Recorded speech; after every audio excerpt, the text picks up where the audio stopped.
The Solace moved silently through space, its sleek form cutting through the endless void like a blade. Inside, the crew worked to restore order after their harrowing mission on the planet. For Rachel Monroe, the experience had been transformative. She had faced fear, not just in others but within herself, and emerged stronger for it.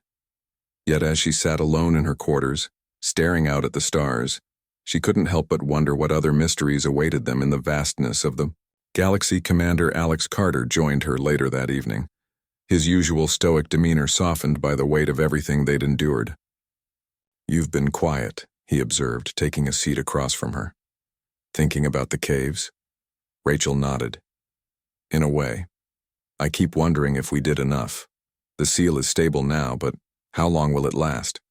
What happens when someone else stumbles upon it or something breaks it open?" Alex sighed, leaning back in his chair. "We can't control everything, Rachel. All we can do is prepare for what comes next." "I know," she replied softly.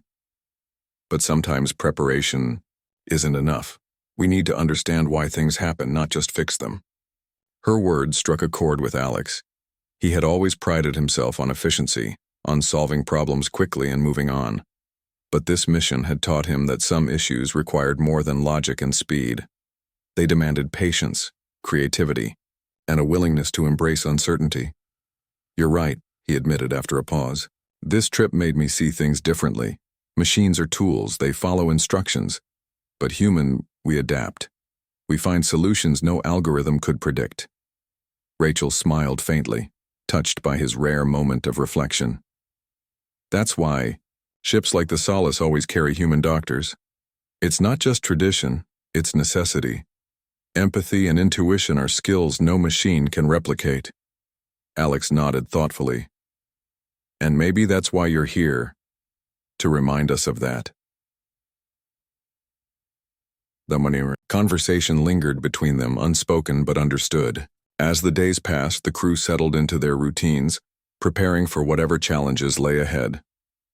Reports from nearby colonies indicated no immediate threats, giving them time to regroup and recharge. Still, Rachel remained vigilant, knowing the universe rarely granted peace for long. One afternoon, as she reviewed medical logs from their recent mission, a transmission arrived from a distant outpost. The message was brief but urgent. A research team stationed near an uncharted asteroid belt had reported strange occurrences, crew members experiencing vivid hallucinations and unexplained physical symptoms. The description sent shivers down Rachel's spine. It sounded eerily familiar. Without hesitation, she brought the report to Alex. "It's happening again," she said, her voice steady but firm. "Whatever force we encountered on that planet might not be contained." Alex studied the message carefully, his jaw tightening. "If it's spreading, we need to act fast." The decision was unanimous. The Solace would divert course and investigate. As they approached the outpost, tension filled the air. The asteroid field loomed ahead, jagged rocks tumbling through space like pieces of a broken puzzle. Among them floated the research station, a small, battered structure clinging to life amidst the chaos. Upon arrival, the team discovered the situation was worse than expected. The researchers were disoriented, their minds trapped in a haze of fear and confusion. One scientist, barely coherent, described seeing shadows moving outside the windows, even though there was nothing visible beyond the glass. Another claimed to hear whispers echoing through the corridors, voices warning of doom. Rachel listened intently, piecing together their accounts. Once again, the symptoms pointed to psychological distress amplified by external stimuli. With Alex's support, she led a team to explore the surrounding area, searching for signs of interference similar to the cave markings. Their search revealed something astonishing. Fragments of glowing stone embedded in the asteroids, pulsing with the same low-frequency vibrations. "It's spreading," Rachel murmured, her heart sinking. "The force isn't confined to one planet. It's infiltrating other locations." Alex clenched his fists, frustration evident in his expression. "How do we stop it? Destroying every piece of rock isn't an option." Rachel shook her head. "Destruction won't work. We saw that before. We need to neutralize the source wherever it is. and we need to do it quickly. Back aboard the Solace, the crew worked tirelessly to devise a plan. Using data from both missions, they identified patterns linking the affected areas. Each site shared a common feature: proximity to ancient ruins or artifacts. It became clear that the force they sought wasn't random. It was tied to remnants of the same civilization responsible for the original seal. With renewed determination, Rachel proposed tracing these connections to their origin. By mapping the locations of known disturbances, they could pinpoint the epicenter of the phenomenon. Alex agreed, recognizing the importance of addressing the root cause once and for all. Weeks turned into months as the Solace traveled from one anomaly to another, unraveling the threads of a millennia-old mystery. Along the way, Rachel and Alex grew closer, their partnership evolving into a deep mutual respect. Together they balanced logic and emotion, technology and humanity, creating a synergy neither could achieve alone. Finally, after countless trials and setbacks, they reached their destination, a derelict spacecraft drifting silently in the depths of space. Its design was alien yet hauntingly familiar, adorned with symbols matching those found in the caves and asteroids. Inside, they discovered evidence of a catastrophic event, an experiment gone wrong, releasing the very force they had been chasing. Armed with this knowledge, the crew devised a final solution. Using advanced equipment, they created a containment field capable of suppressing the force's influence. Though risky, the procedure succeeded, stabilizing the region and preventing further contamination. As the Solace departed, Rachel stood at the window, watching the wreckage fade into the distance. She felt a profound sense of closure, knowing they had fulfilled their mission. Yet she also recognized the fragility of their victory. The universe was vast and unpredictable, full of wonders and dangers alike. Will it ever end? Alex asked quietly, joining her. Rachel glanced at him, her expression thoughtful. Probably not, but that's why we're here, to face the unknown, to protect what matters most. Alex nodded, offering a small smile. Then let's keep going. And so the Solace sailed onward, its journey far from over. For Rachel, Alex, and the rest of the crew, the adventure was a reminder of humanity's resilience and ingenuity. No matter the challenge, they would endure, not because they were perfect, but because they were human. And in a galaxy of infinite possibilities, that made all the difference. Elara stood frozen, her plasma blade trembling slightly in her grip. The room was silent except for the sound of Rachel's steady breathing and the faint rustle of Lily's stuffed bunny. For a moment, time seemed to stop. Elara's mind raced, trying to make sense of what was happening. This wasn't supposed to be complicated.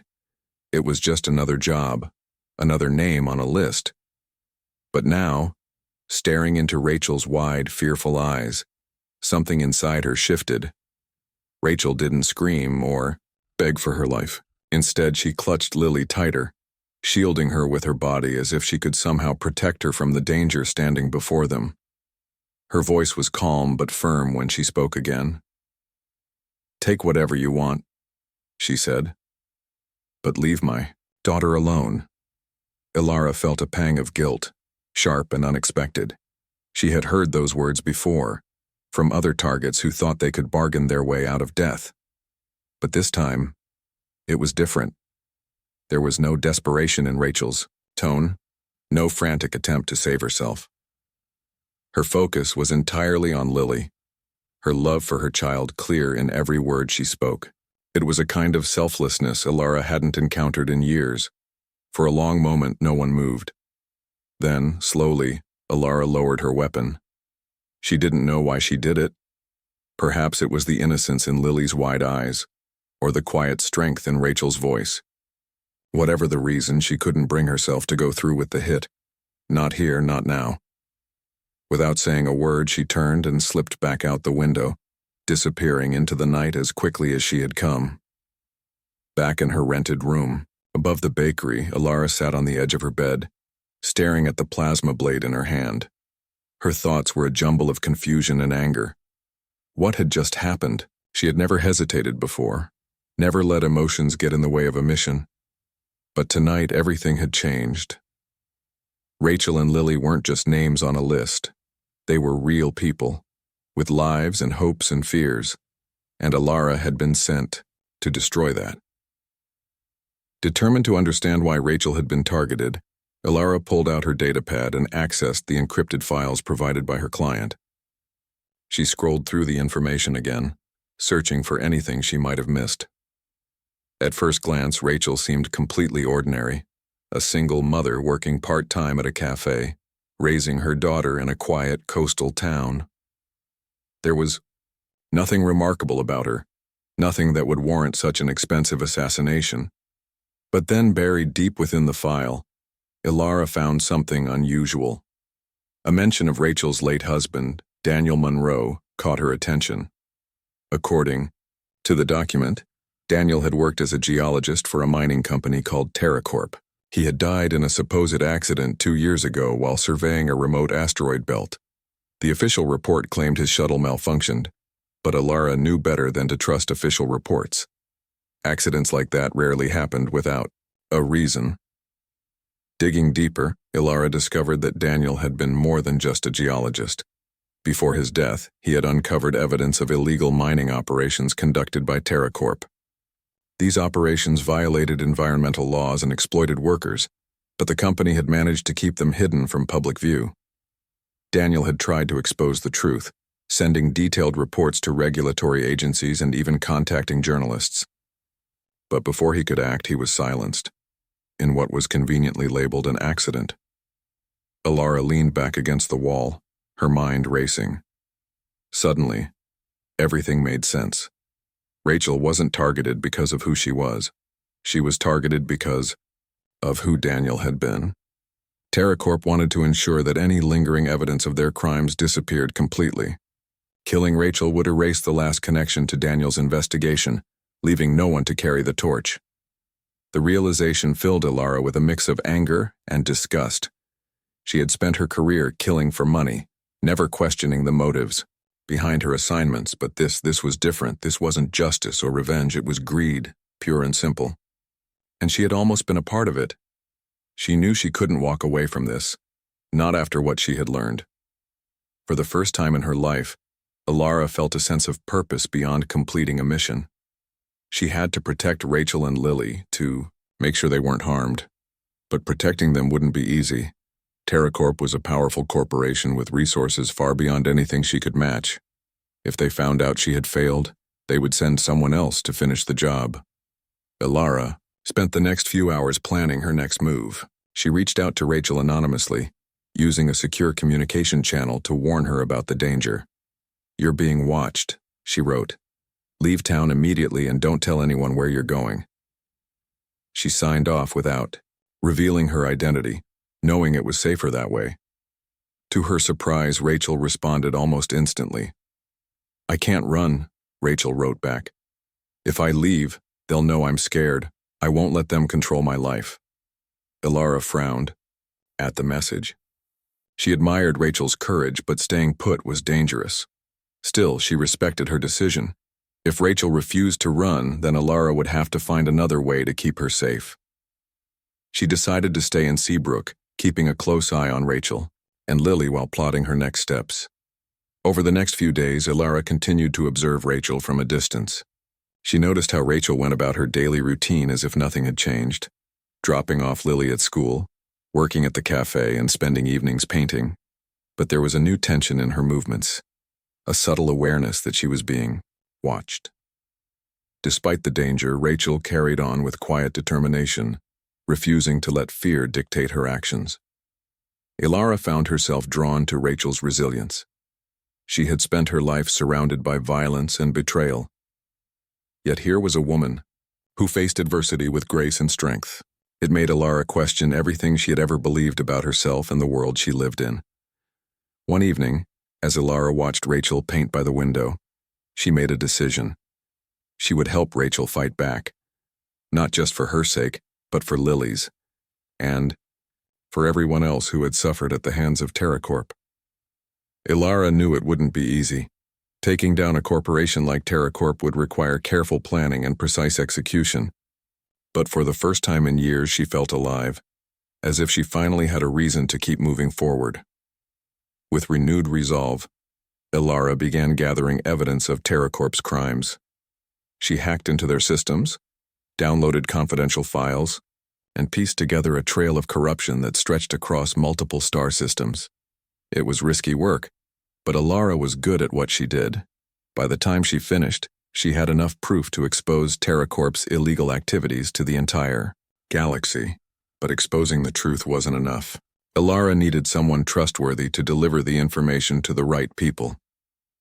After some research, she settled on Ethan Blake, a journalist known for his investigative reporting. Blake had a reputation for uncovering scandals and holding powerful organizations accountable. If anyone could bring TerraCorp to justice, it was him. Ilara arranged a meeting with Blake under the guise of an anonymous whistleblower. She handed over the evidence, along with instructions on how to verify its authenticity.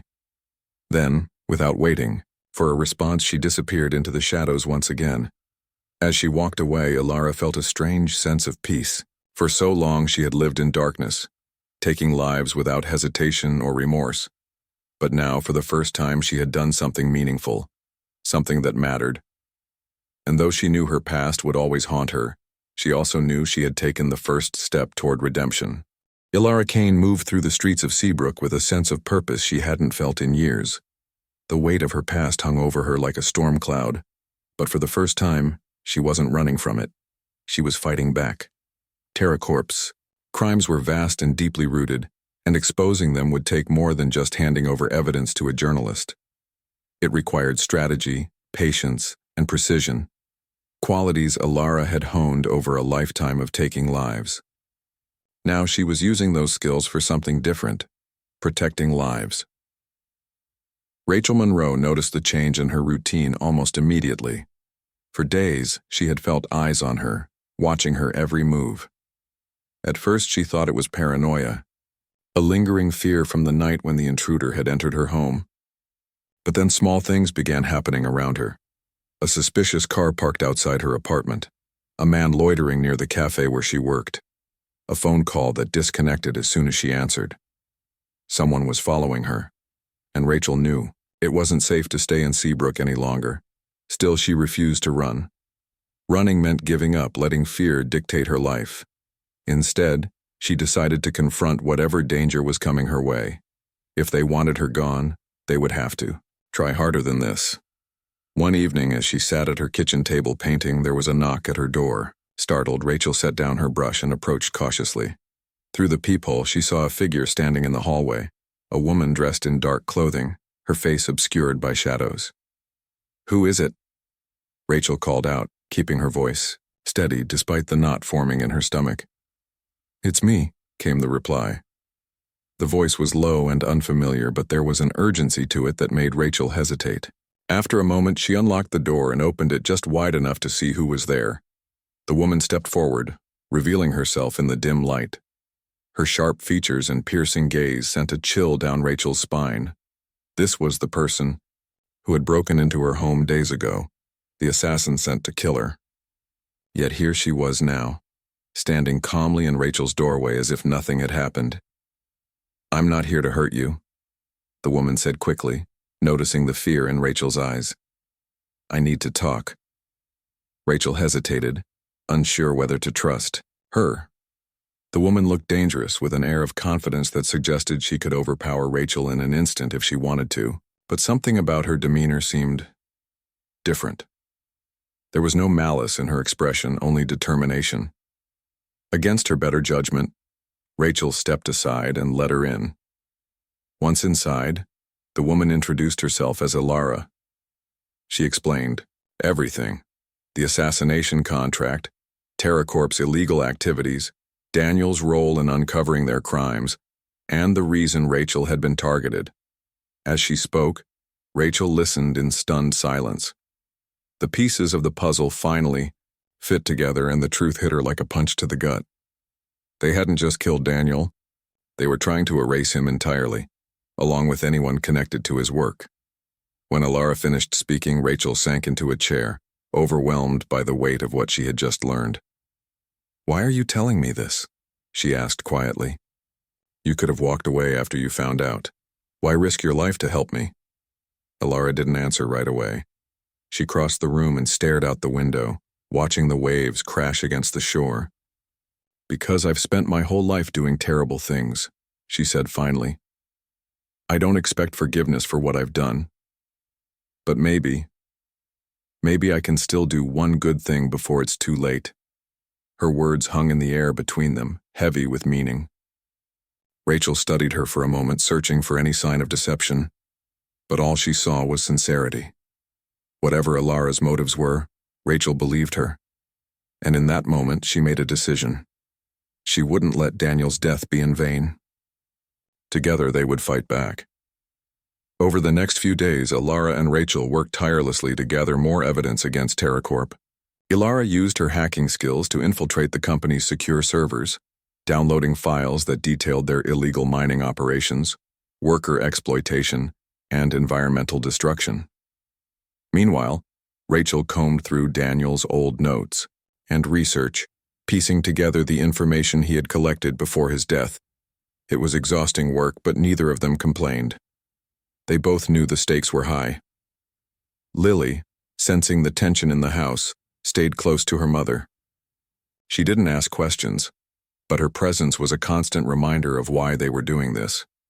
Every time Rachel felt like giving up, she looked at her daughter and found the strength to keep going. Alara, too, found herself drawn to the little girl's innocence.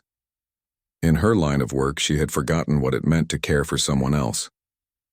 Watching Rachel and Lily together reminded her of what she had lost and what she was fighting to protect.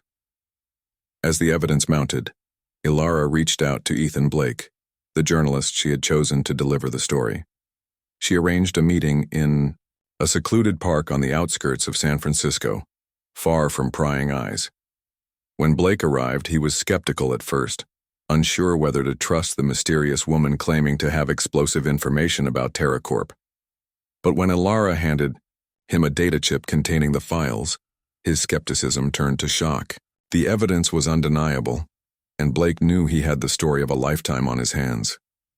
"You realize this will put a target on your back," Blake warned her as they parted ways. "TerraCorp won't go down without a fight." "I know," Alara replied simply, "but it's worth it." Back in Seabrook, Alara and Rachel waited anxiously for the story to break. Days passed, and there was no sign of movement. Then, one morning, the news hit every major outlet across the galaxy. Headlines screamed about TerraCorp's corruption, accompanied by damning evidence that left no room for denial. Public outrage spread like wildfire, forcing authorities to take action. Arrest warrants were issued for top executives, and the company's operations were shut down pending investigation. In Seabrook, Rachel watched the news unfold with a mixture of relief and disbelief. It was over. They had done it. Turning to Seta de Alara, she smiled for the first time in weeks. "Thank you," she said softly. "We couldn't have done this without you." Alara nodded, but there was no joy in her expression. She knew her part in this story wasn't over yet. TerraCorp might have fallen, but there were others like them, powerful organizations willing to do anything to protect their interests. And Alara had made enemies along the way. Staying in one place for too long was no longer an option. "I should go," she said abruptly, rising to her feet.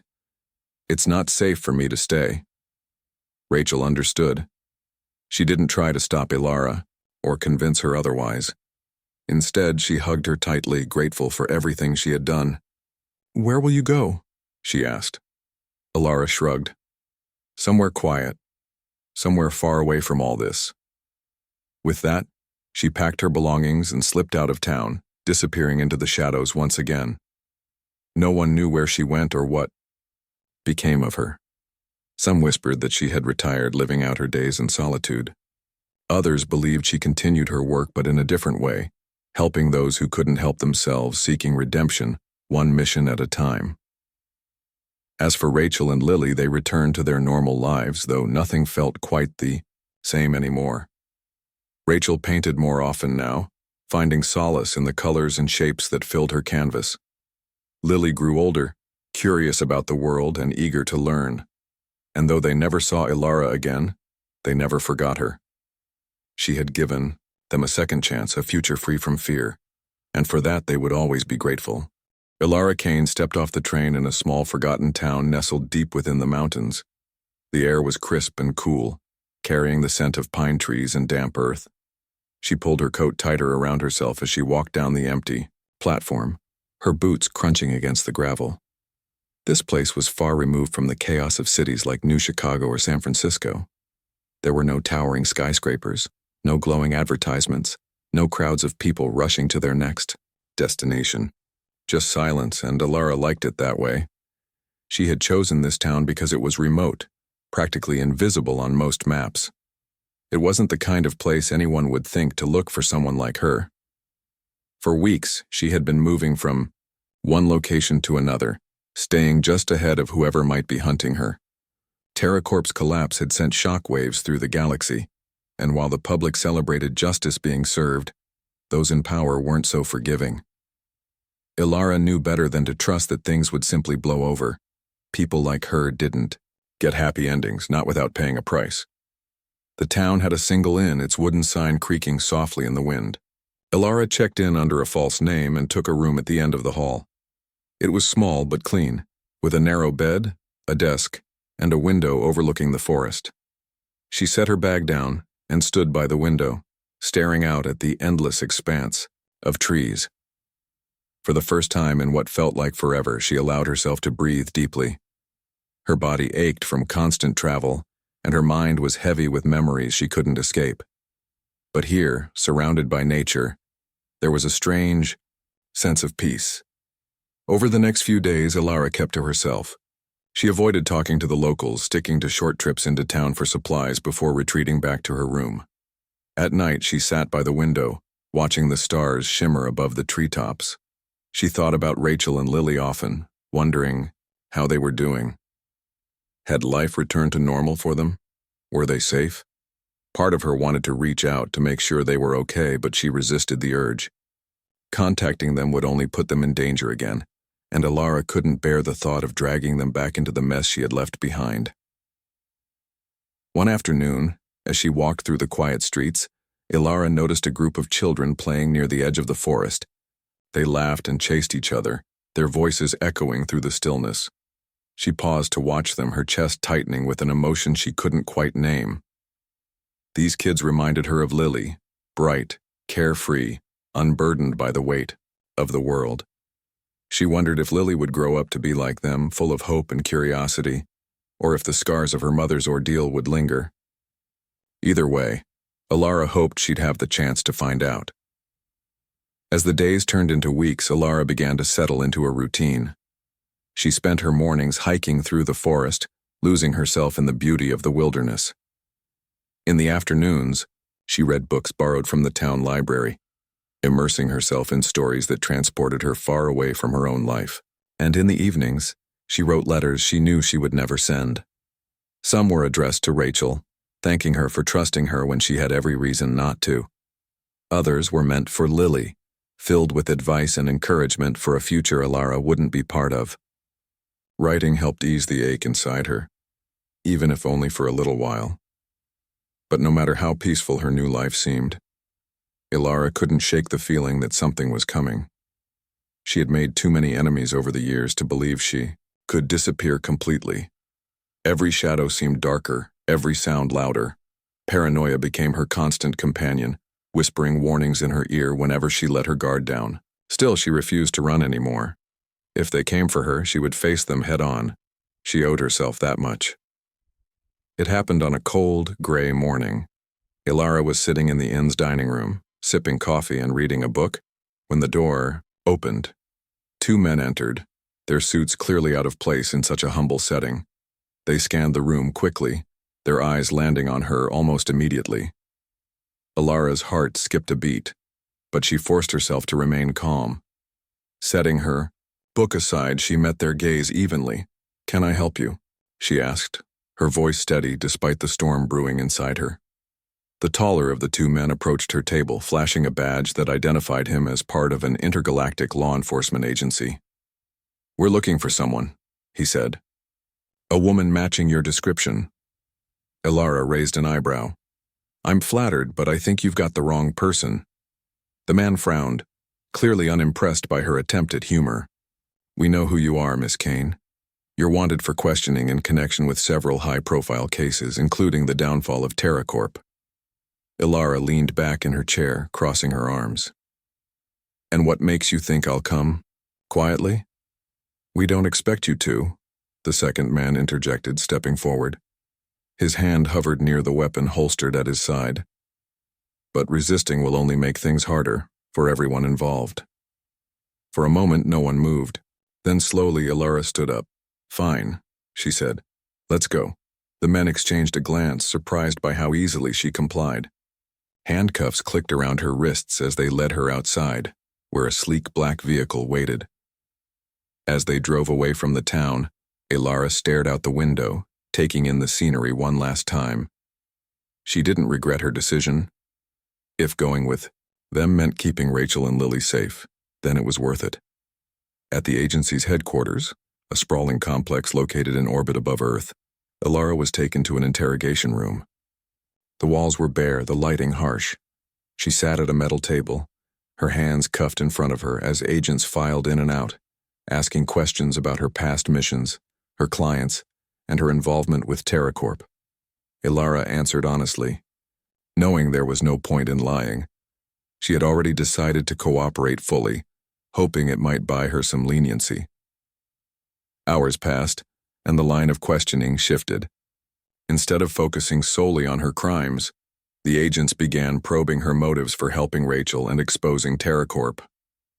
"Why did you do it?" one of them asked finally. "You had nothing to gain. In fact, you risked everything." Ilara hesitated, choosing her words carefully. "Because for once I wanted to do something that mattered," she said. "Something good." Her honesty caught them off guard. Over the next few days, Ilara continued to provide information, detailing the inner workings of the criminal underworld she had been a part of for so long. Her cooperation proved invaluable, leading to arrests and dismantling networks of corruption that stretched across multiple star systems.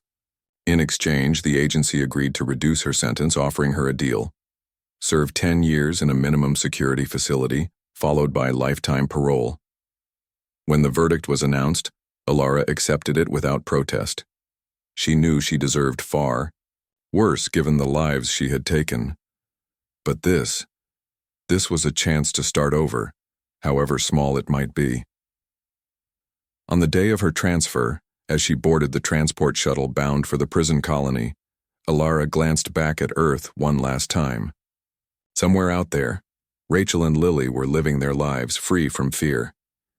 That knowledge gave her strength even as the shuttle lifted off and carried her toward an uncertain future. Years later, during her parole hearing, Ilara was granted permission to live in a secluded community on a distant moon. She spent her days working with others who sought redemption, teaching them skills to rebuild their lives. Though she rarely spoke of her past, those who knew her understood the sacrifices she had made to get where she was today. And though she never saw Rachel or Lily again, Ilara often thought of them, smiling faintly at the memory of their courage.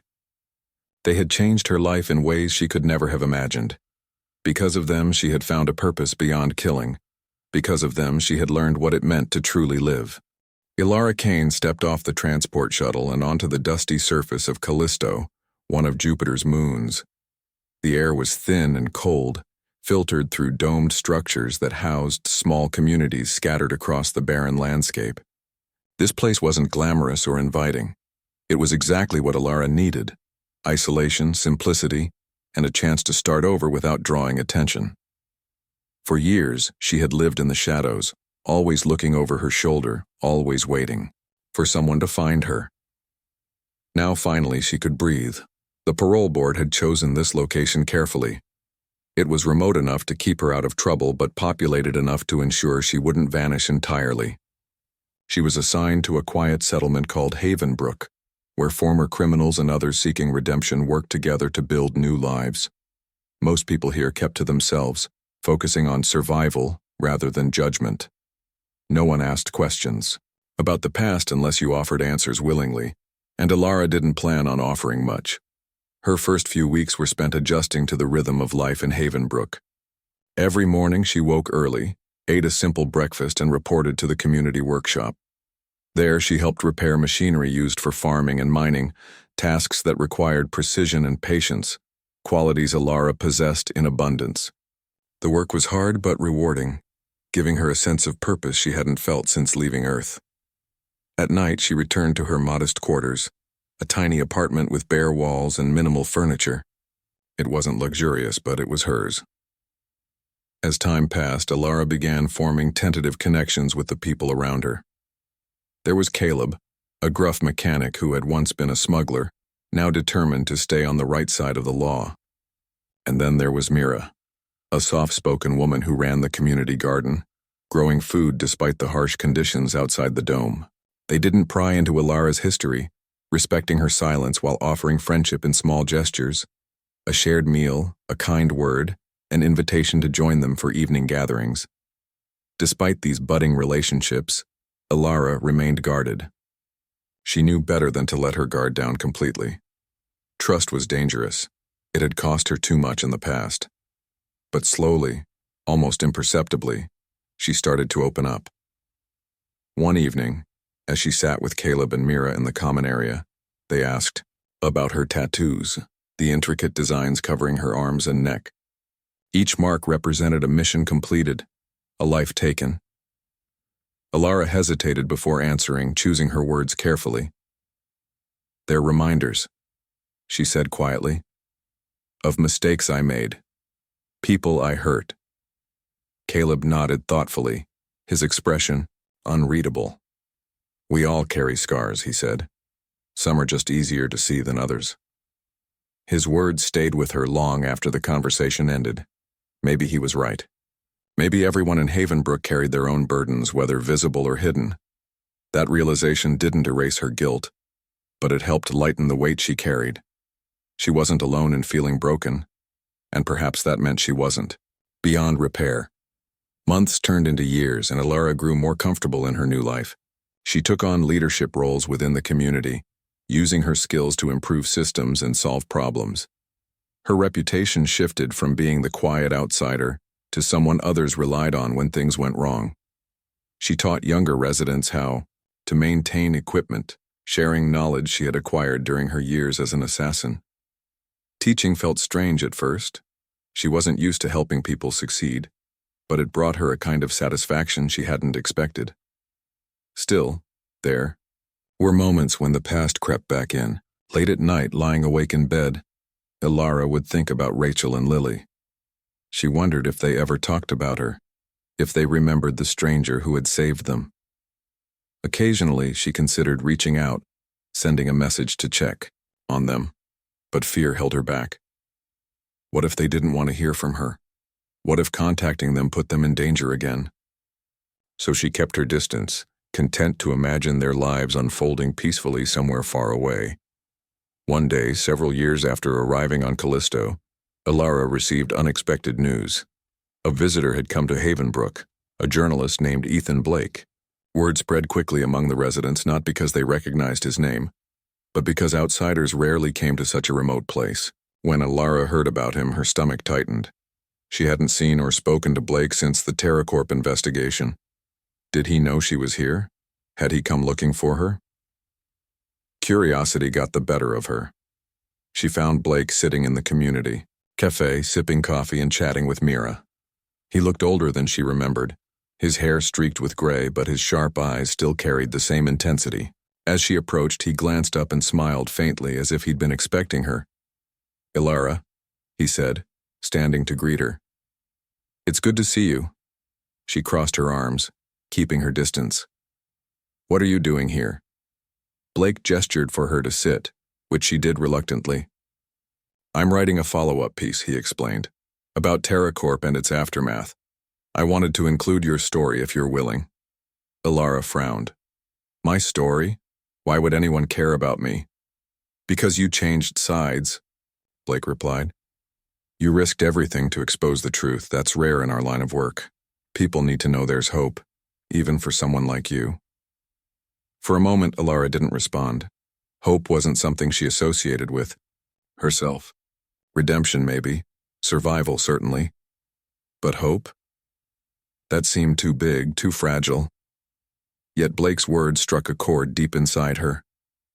Maybe telling her story could help others understand that change was possible, even for those who had done terrible things. "I'll do it," she said finally, "but only if you promise not to mention Rachel or Lily. Their lives are none of your business." Blake nodded. "Deal." Over the next few days, Alara shared parts of her journey with Blake, recounting her transformation from assassin to protector.